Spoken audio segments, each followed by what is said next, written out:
Khairuddin Kaco. Assalamualaikum. Dimohon Waalaikumsalam. penjelasan dan jawabannya tentang gaji PNS yang selama ini dikeluarkan zakat infaknya. Apakah itu sudah bebas riba atau sudah bersih? Bagaimana cara membersihkan dan menghindari riba dalam utang kredit PNS selama bertahun-tahun mengembalikan modal berikut bunganya? Saya terjerat utang riba, tolong bagaimana penyelesaiannya? Silakan. Barakallahu fikum. Naam jamaah. Kenapa kok banyak orang berlomba-lomba untuk jadi PNS? Makanya anak punya keluarga itu nggak ada yang jadi PNS. Karena anak punya kakek ngomong sama anak-anaknya, udahlah, usaha sendiri lah. Daripada harus kerja sama orang. Jadi anak punya kakek itu mendidik anak-anaknya untuk menjadi pengusaha yang memberi penghidupan kepada orang lain. Jadi kok bisa membuka lapangan pekerjaan buat orang lain, bukan kok ikut orang gitu. Dididik seperti itu. Punya paman mungkin ada 2 yang S1 apa, tapi semuanya nggak ada yang dipakai, mereka usaha sendiri akhirnya. Kalau harus kerja, jangan kerja sama orang. Kerja sama orang tua sendiri. Kalau memang harus kerja ikut orang. Itu dulu nasihat punya kakek. Kita kembali kepada kenapa orang suka jadi pegawai negeri. Biasanya Allahu a'lam ya, ada jaminan masa depan. Pensiunan. Itu nanti. Tapi kan tadi di awal kita bicarakan, orang itu ada ketakutan dengan masa depan. Bagaimana kalau anak tua nanti? Bagaimana kalau saya tidak produktif nantinya? Bagaimana kalau anak-anak gak berbakti sama anak? Anak kan sudah punya penghasilan. Jadi kekhawatiran dengan masa depan itu yang kadang-kala membuat orang berlomba-lomba untuk jadi PNS. Yang kedua, karena kalau sudah jadi PNS ini, mungkin ada prestis yang dia dapat. Jadi pekerjaannya itu udah tetap sampai mati, seakan-akan kayak gitu.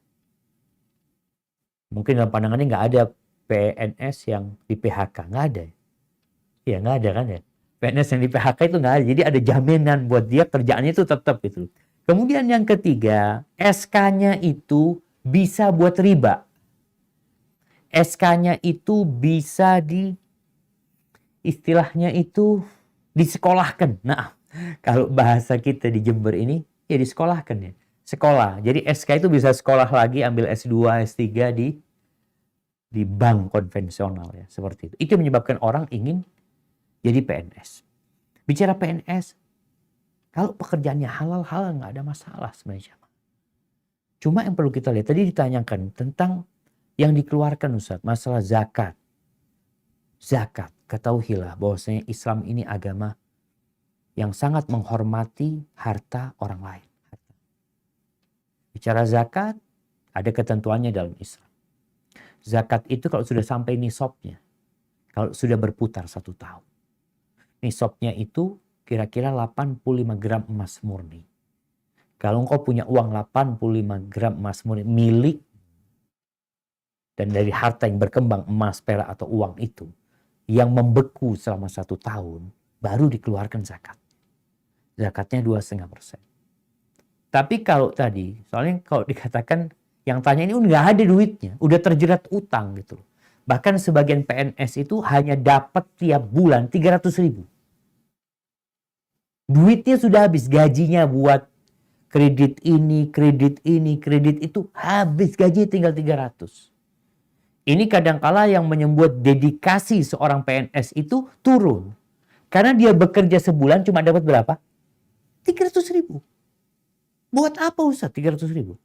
Akhirnya tadi kadang-kala ada yang nyolong sana, nyolong sini, korupsi waktu, kerja di tempat lain, meninggalkan kerjaannya. Kenapa? Karena dia ketika jadi PNS, SK-nya disekolahkan. Kalau uangnya itu tidak sampai nisab, maka nggak wajib zakat. Nggak wajib zakat. Yang dikeluarkan ya udahlah, anggap sodako. Kalau memang kau nggak wajib zakat, duitnya nggak cukup. Kalau mau dihitung akhir tahun, kau mau hitung boleh. Kalau akhir tahun dihitung, alhamdulillah Ustaz, ana termasuk PNS yang punya duit banyak umpamanya. Akhir tahun ana punya duit 200 juta. Yang sudah dipotong sama tiap bulan itu sekian, ya dipotong dari zakatnya nggak apa-apa. Kalau yang udah dipotong oleh Basnas ya kalau nggak salah ya, masuk ke sana, itu 2,5%. Umpamanya udah masuk ke Basnas itu 5 juta dalam setahun itu.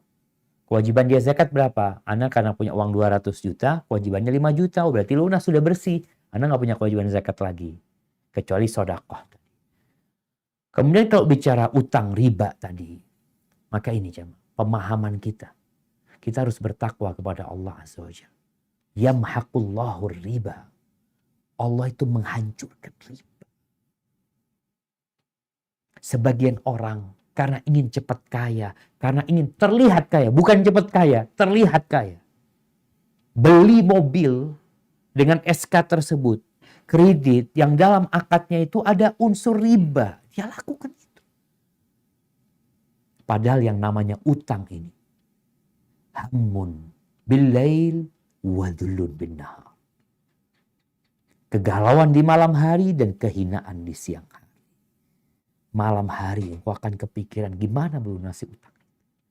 Di siang hari engkau akan merasa terhinakan karena hidup membawa beban. Maka buat yang sudah terlilit hutang, yang pertama bertobatlah kepada Allah Azza wa Jalla.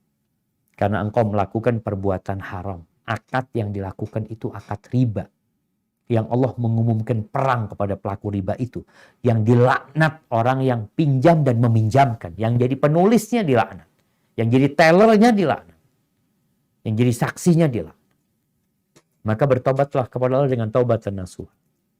Bertobat menyesali, meninggalkan, bertekad untuk tidak mengulang. Tapi sekarang gimana Ustaz? Kalau engkau bisa utangnya itu tanpa riba. Bunga nggak ada bunganya, berusaha. Alhamdulillah, lakukan hal itu. Kalau enggak, ya mau gimana lagi? Kau harus melunasinya. Kalau ada yang bisa dijual, dijual. Kadang-kadang ada orang sayang ini, sayang kita terlilit riba. Mungkin kita punya tanah Ustaz, mungkin tanah ini bisa laku lebih mahal lagi nanti. Iya, kau sekarang terlilit hutang riba. Jual tanah tersebut. Bayarin. Hiduplah bergembira dan berlapang dada daripada hidup dengan ketidakberkahan. Hadza wallahu a'lam bishawab.